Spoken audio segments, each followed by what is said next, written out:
नमस्कार दोस्तों, साहित्य ज्ञान क्लासेस में हार्दिक स्वागत है आपका। आज के सत्र में हम अध्ययन कर रहे हैं हिंदी साहित्य का इतिहास, भक्ति काल। भक्ति काल के अंतर्गत राम भक्ति शाखा के प्रमुख कवि जो है तुलसीदास, उनकी रचनाओं का अध्ययन करेंगे आज के सत्र में।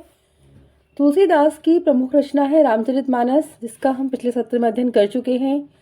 अन्य रचनाएं जो तुलसीदास जी की रह गई थी, उन सभी का आज के सत्र में हम अध्ययन करेंगे। वो रचना है वैराग्य संदीपनी, रामाज्ञा प्रश्नावली, रामलला नहछू, जानकी मंगल, रामचरितमानस, पार्वती मंगल, कृष्ण गीतावली, गीतावली, विनय पत्रिका, दोहावली, बरवी रामायण, कवितावली और हनुमान बाहुक। इन सभी रचनाओं का हम क्रम से अध्ययन करेंगे कि कौन सी रचना किस भाषा में लिखी गई है, कब समय है और रचना की जो कथा है वो क्या है। तो इन सभी का अध्ययन हम आज के सत्र में करेंगे। तो सबसे पहली रचना है महाकवि तुलसीदास की वैराग्य संदीपनी, जिसका रचना काल संवत 1626 से 27 माना जाता है। इस रचना में भाषा प्रयुक्त हुई है ब्रज भाषा। प्रयुक्त छंद दोहा, दोहों की संख्या है 64 और 2 सोरठे हैं और चौपाइयां इस रचना में 14 हैं। काव्य रूप, ये मुक्तक काव्य है। तुलसीदास ने इसे अखिल ज्ञान का सागर कहा है। यह ग्रंथ 4 भागों में विभाजित है। पहला है मंगलाचरण और वस्तु संकेत, दूसरा है संत स्वभाव का वर्णन, संत महिमा का वर्णन, शांति वर्णन। तो यह ग्रंथ जो 4 भागों में विभाजित है, उसके 4 भाग ये हैं।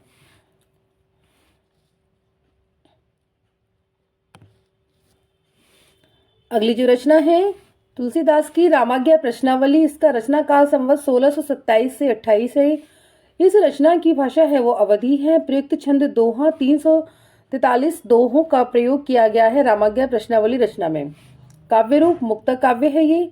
इसे रामशलाका, सगुनावली, रघुवंशलाका, दोहावली रामायण भी कहते हैं। तो इस रचना के जो नाम हैं रामशलाका, सगुनावली, रघुवंशलाका, दोहावली, तो ये सभी नाम हैं ये रामाज्ञा प्रश्नावली के हैं। इसकी रचना तुलसीदास ने काशी में अपने मित्र गंगाराम ज्योतिषी के अनुरोध पर की थी। यह रामचरितमानस के पूर्व की रचना है। इसमें शुभ अशुभ का विचार किया गया है। इसे ज्योतिष ग्रंथ माना जाता है। 7वें सर्ग तक सप्तक में सगुन विचारने के ढंग दिया गया है। वाल्मीकि रामायण से प्रभावित इस रचना में 7 सर्गों में राम कथा का वर्णन है। प्रत्येक सर्ग में 7 कोष्टक हैं, वह प्रत्येक कोष्टक में 7 दोहे हैं। अगली रचना है रामलला नहछू, इसका रचनाकाल संवत 1628 से 29 है। भाषा है ठेठ अवधि। प्रयुक्त छंद सोहर और संख्या है सोहर की 20। काव्य रूप प्रबंध काव्य है ये। इस रचना में 20 छंदों में विवाह व जनेऊ के अवसर पर गाए जाने वाले गीतों का वर्णन किया गया है। इस काव्य में यज्ञोपवीत संस्कार का वर्णन भी है। जो छंद प्रयुक्त हुआ है उसे सोहर छंद कहा जाता है। इस रचना में राम विवाह व यज्ञोपवीत संस्कार के समय नहछू का वर्णन किया गया है। तुलसी की श्रृंगारिक व रसिक पक्ष इस रचना में प्रकट हुआ है। जानकी मंगल, जानकी मंगल जो रचना है तुलसीदास की, इसका रचनाकाल संवत 1629 से 30 है और जानकी मंगल की जो भाषा है वो अवधी भाषा है। इस रचना में भी प्रयुक्त छंद हुआ है वो सोहर है और उसकी संख्या है 216। काव्य रूप प्रबंध खंड काव्य है ये और इस रचना में भगवान राम और माता सीता के विवाह का वर्णन किया गया है। इस रचना का जो आधार है वो वाल्मीकि रामायण है। रामचरितमानस, जिसका अध्ययन हम पिछले सत्र में संपूर्ण अध्ययन कर चुके हैं कि कितने कांड हैं, कितना कब समय है और सभी कुछ उसका वर्णन हम पढ़ चुके हैं। रचना काल संवत 1631 है और प्रयुक्त भाषा है इसमें अवधि। प्रयुक्त छंद हुआ है दोहा, चौपाई, 1074 कड़वक हैं रामचरितमानस में। काव्य रूप है प्रबंध काव्य और इस रचना में 7 कांडों में राम कथा का वर्णन किया गया है।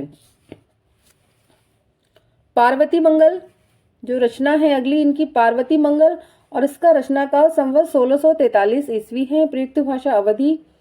प्रयुक्त छंद मंगल और हरिगीतिका 164। प्रबंध काव्य खंड काव्य है ये। काव्य रूप इसका। इस रचना में शिव पार्वती विवाह का वर्णन किया गया है। पार्वती मंगल जो रचना है इस रचना में माता पार्वती और शिव के विवाह का वर्णन किया गया है। रामचरितमानस में शिव पार्वती विवाह का आधार शिव पुराण है। इस रचना का आधार कुमार संभव जो रचना है कालिदास की, वह महाकाव्य उससे लिया गया है। अगली रचना है कृष्ण गीतावली। रचना काल संवत 1643 से 60। प्रयुक्त भाषा ब्रज। पद संख्या है 61। काव्य रूप गीत काव्य है मुक्तक। इसकी रचना तुलसीदास ने वृंदावन और चित्रकूट की यात्रा के समय की थी। ब्रज भाषा में रचित इस कृति में श्री कृष्ण के जीवन चरित्र संबंधी 61 पद संकलित हैं। भगवान का लोक रंजक रूप का वर्णन इस रचना में हुआ है। कृष्ण का बालचरित, गोपिका प्रेम व मथुरा गमन, भ्रमर गीत का वर्णन है कृष्ण गीतावली के अंतर्गत।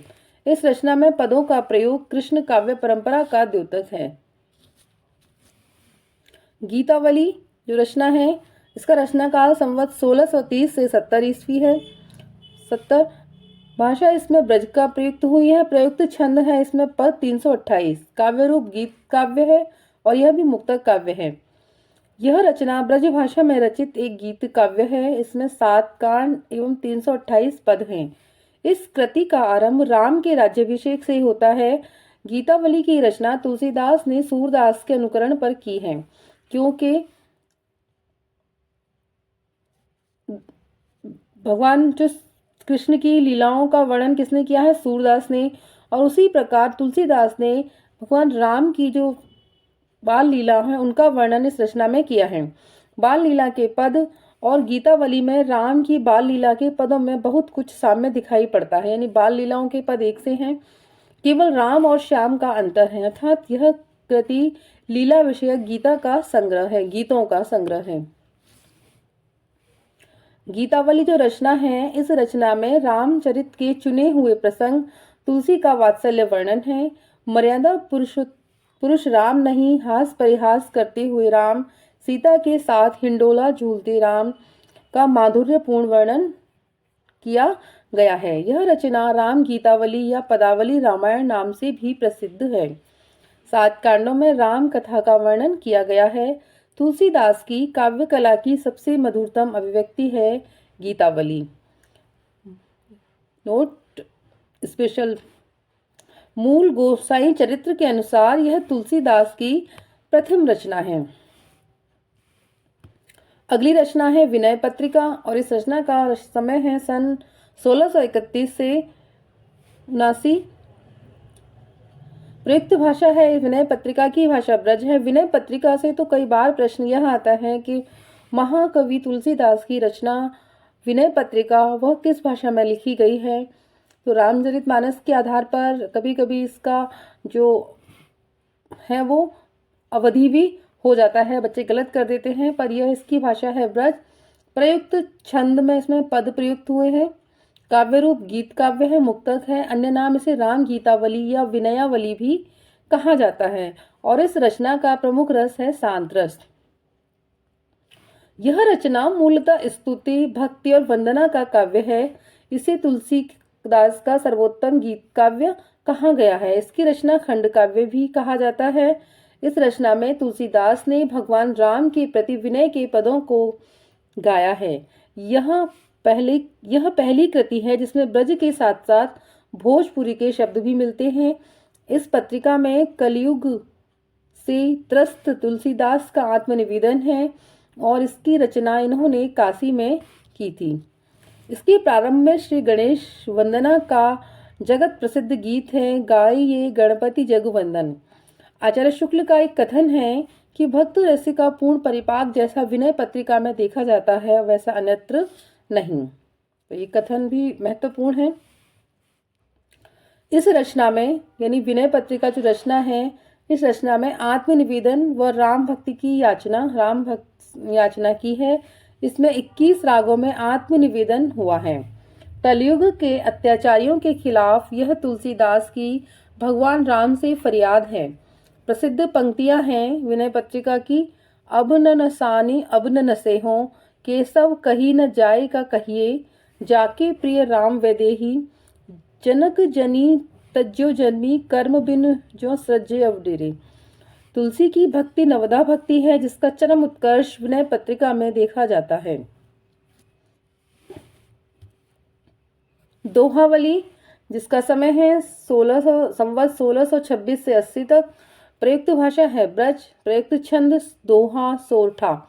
दोहे और सोठे। इस रचना में 573 दोहे हैं और 22 सोठों का प्रयोग किया है। काव्य रूप मुक्तक।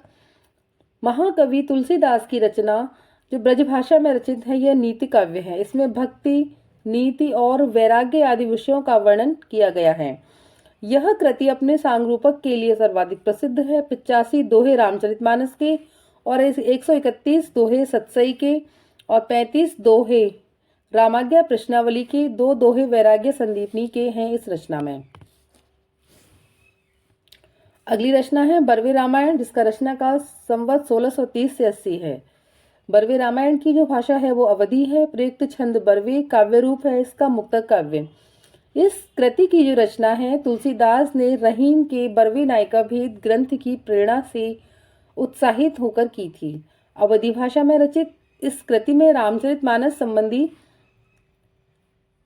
69 पद एवं 7 कांड हैं।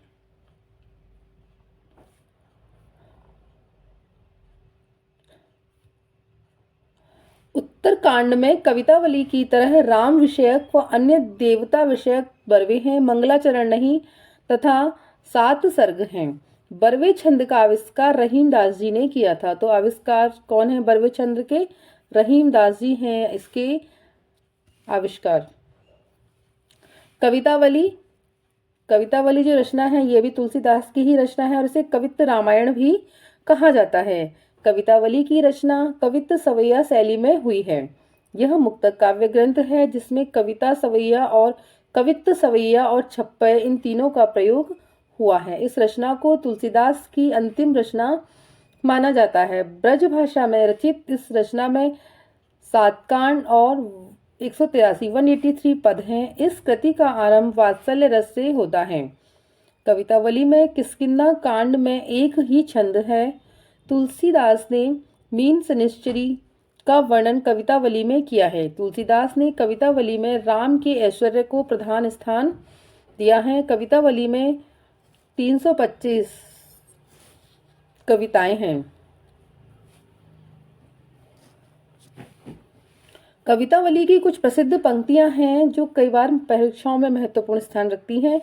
तो उन पंक्तियों को हम देखते हैं। अवधेश के बालक चारि सदा तुलसी मन मंदिर में विहरे, दूल्हा श्री रघुनाथ बने दुलही से सुंदर मंदिर माही, खेती न किसान को भिकारी को न भीख भली, गोरख जगायो जो भगत भगायो लोग। ये पंक्ति तो बहुत ही महत्वपूर्ण और कई बार परीक्षाओं में आती है।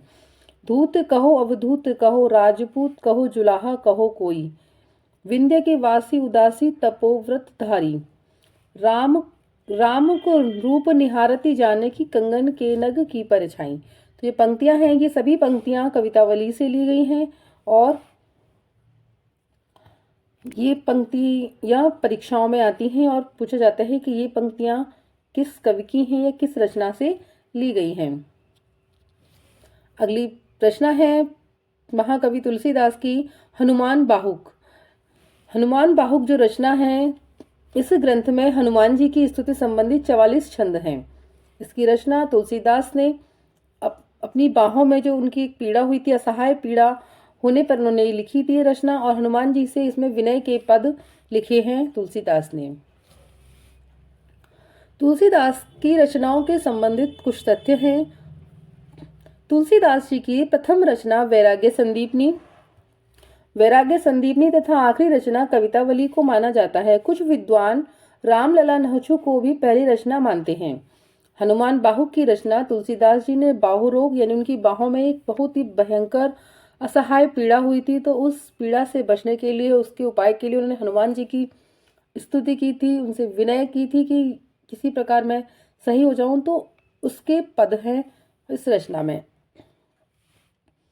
कवितावली के काव्य रूप के संबंध में विवाद रहा है। कुछ विद्वान इसे प्रबंध व कुछ मुक्तक मानते हैं। ऐसा ही विवाद राम गीतावली के संबंध में है। रामलला नहचु, जानकी मंगल, पार्वती मंगल, ये तीनों मंगल ग्रंथ हैं। यह रचनाएं मांगलिक अवसर पर गाए जाने के लिए लिखी गई हैं। वैराग्य संदीपनी, रामलला नहछू, जानकी मंगल, पार्वती मंगल एवं बरवे रामायण, इन लघु कृतियों को पंचरत्न कहा जाता है। तो प्रश्न बना कि तुलसीदास की किन रतियों, जो कौन सी कृतियां हैं उनको पंचरत्न कहा जाता है? तो वैराग्य संदीपनी, रामलला नहछू, जानकी मंगल, पार्वती मंगल और बरवे रामायण, एक छोटे ग्रंथ हैं महाकवि तुलसीदास के। अंग्रेजी भाषा वैज्ञानिक हैं एक बिम्स, उन्होंने तुलसीदास की भाषा को पुरानी बैसवाड़ी कहा है। क्या कहा है? पुरानी बैसवाड़ी। और किसने कहा है? बिम्स ने। ये अंग्रेजी भाषा वैज्ञानिक हैं।